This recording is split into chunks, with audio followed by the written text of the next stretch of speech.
Hey guys, welcome back to your Heroclix headquarters.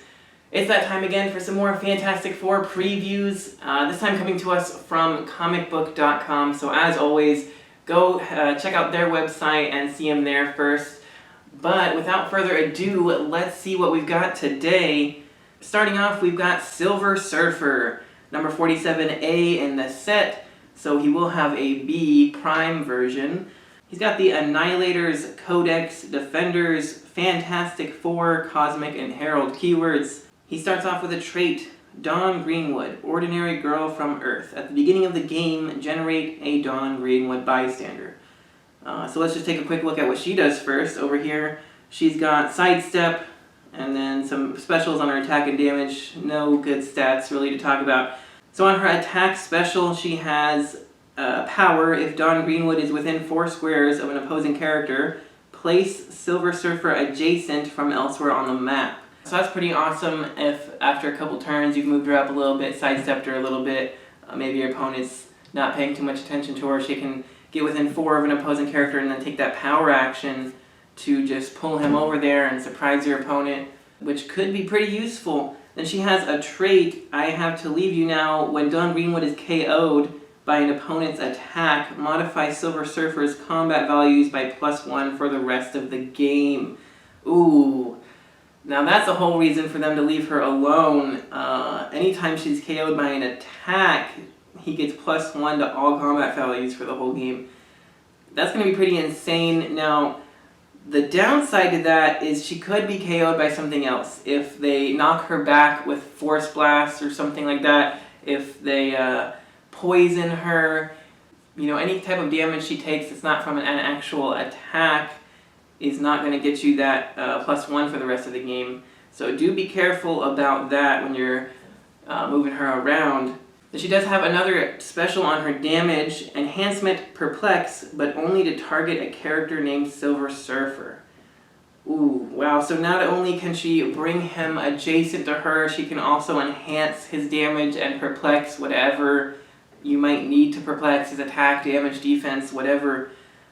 So that is a really interesting and powerful bystander. She's 0 points, and when she's KO'd by an attack, he's going to get +1 to all stats for the rest of the game, so that's, your opponent really isn't going to want to KO her for any reason. You're not going to score any points, and you're just going to be giving him +1 to everything. But she is also kind of annoying to just be walking around and then summoning him to her if she needs help, and then, you know, she's got the enhancement and the perplex to deal with too. But even that's probably not as bad as a +1 to all stats. So I'd probably just end up leaving her alone if I were you. But we haven't even really taken a look at Silver Surfer yet. He has a special on his speed, Anywhere and Everywhere. Hypersonic speed, and when Silver Surfer uses it, after resolutions, you may choose a character he hit or moved through. The chosen character gains immobile until your next turn. That's horrible. I mean, that's so good. The hypersonic speed, the character he hit or a character he moved through gains immobile until your next turn. When you're already talking about a 12 movement with that hypersonic speed, how are they supposed to catch you? I mean, he's a Silver Surfer. I guess that's the point. You're not supposed to catch him. He's like the fastest thing in the universe just about. But dang, hypersonic speed can be annoying enough when you're just hitting and running, and now you can't even move to try and make any type of counterattack with any type of charge or running shot you might have. You're just a sitting duck. That is horrible. But so good. But then he has another special on his attack power. I only attack to defend, free, choose a standard attack power, and opposing character within 8 squares can use, Silver Surfer can use that power until your next turn. So it doesn't even say line of fire, so just within 8 squares, doesn't matter if they're behind a wall or anything. He gets to choose any attack power they can use, and he gets it too. So that's going to be pretty insane, depending on what your opponent's using. You know, since he's got hypersonic speed, his whole dial, you're going to probably want some precision strike. You know, you could pick Steel Energy once he gets a little bit weaker to heal him up some, potentially. But that's a pretty cool power. It really just depends on what your opponent is using. And now looking at his dial, he has 150 or a 75 point line, and he's of course power cosmic. At his full point value, he's got a 12 movement with that hypersonic special and flight, a 12 attack, 18 invincible, and 4 damage with prob control, and of course an 8 range as well. So I like this guy better than the starter version, I think. This dude is pretty insane, especially considering everything you get from that Dawn Greenwood bystander. And then at 75, he's really good too. He starts with an 11 movement with that hypersonic special, 11 attack, still with that attack special, and then a 17 with invuln and a 3 damage with shape change. So he's still going to be pretty well defended with invuln and shape change, and of course the power cosmic.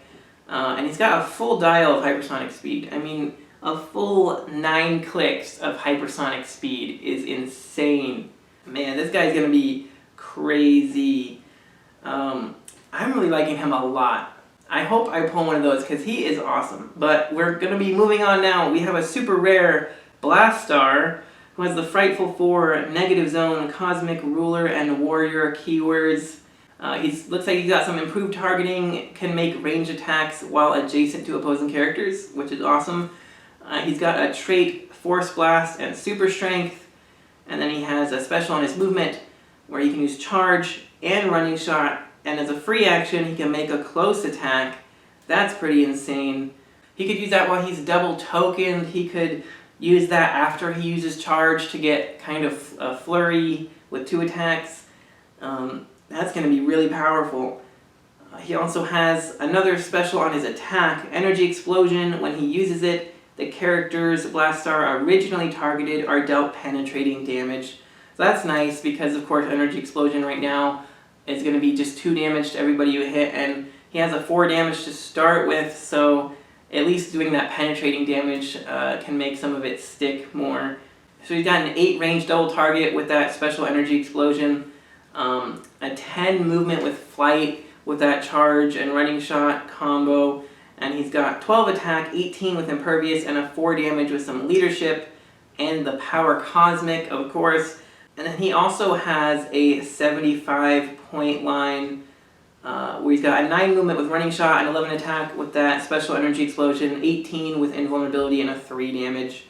So he's looking pretty awesome, but we have one more figure to talk about today, and that is the Chase Reed Richards Fixer of Universes. Now he's got the Fantastic Four, Illuminati, and Scientist keywords. He is a title character. This is the first Chase title character I think we've seen before. So we'll just start by looking at his dial. He's got a 4 range, 11 movement with leap climb, 10 attack, 18 defense with toughness, and 2 damage with leadership. So nothing too exciting on his dial. He's only 60 points though. He does have a nice 7 clicks of life there. He does go up to a 12 attack at the end with the Fantastic Four team ability. So now usually the dials of title characters are pretty basic, but then they get really crazy with their title character abilities, so we'll see what he can do. So as all title characters have some type of negative effect when they're KO'd, his is, if he's KO'd, generate a Molecule Man bystander in an opponent's starting area that's friendly to that force. Then we'll look at the Molecule Man bystander. It's got a 12 range, 0 movement with sidestep, 12 attack with precision strike, 18 defense with energy shield deflection, and a 1 damage with prob. And it's got a 0 point value and a trait that at the end of your turn, if Molecule Man is outside a starting area, KO him. So he must remain in the starting area to stay alive. But at 12 range with a 12 attack precision strike, even just from 1 damage, that 1 damage is going to get through pretty much no matter what.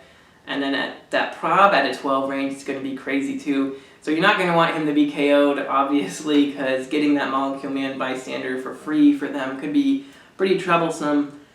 Now, seeing what his actual abilities do, for +1 plot point, he gets free Outwit, Perplex until your next turn. At the end of your turn, heal Reed Richards, Fixer of Universes, 1 click if he targeted 1 or more opposing characters with Outwit or Perplex this turn.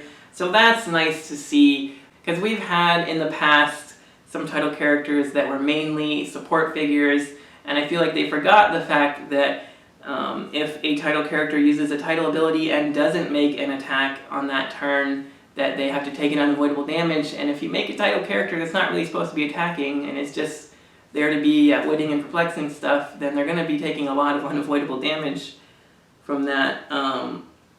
But this kind of lets him heal that if he was just there to use the outwit or perplex, which is pretty nice. But then he also has another one. It looks like a +0.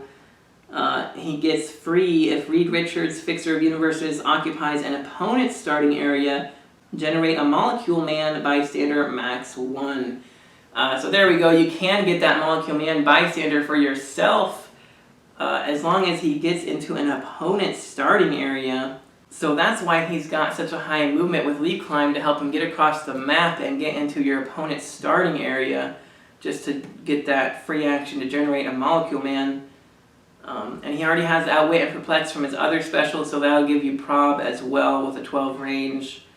It's pretty interesting. Not bad for 60 points. He does have one more -1 ability that's free. If Reed Richards, Fixer of Universes, is adjacent to Molecule Man, roll a d6, deal that much unavoidable damage to the lowest point character on your opponent's force. You choose if there is a tie.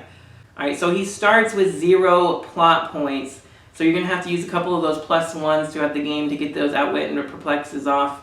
So it looks like your main goal is going to be to get him all the way into your opponent's starting area, use that +0 ability to generate the Molecule Man, and then hopefully on your next turn start using that -1 ability to just start rolling the unavoidable damage on your opponent's weakest figures, KOing them from their own starting area. That's pretty cool.